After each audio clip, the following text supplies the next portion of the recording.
பூட்டி மண்ணில் உழைக்கும் நம்ம உழவர்க்கெல்லாம் முதல் வணக்கம்.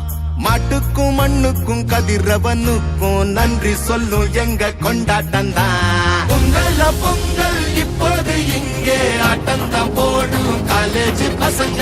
பொங்கல் பொங்கல் போகிக்கு பொங்கல் கொண்டாட்டமா நாங்க இருப்போம்.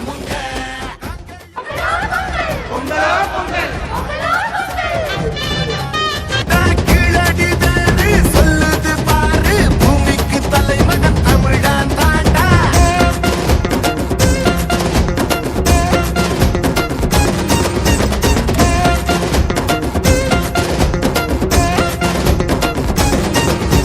பட்டியில் அடங்கும் ஆட்ட போல வாழ்வதெல்லாம் ஒரு வாழ்க்கை இல்ல. வெட்டியா சுத்துற வேலை இல்ல, கொடி கட்டித்தான் பறக்கணும் வானத்துல.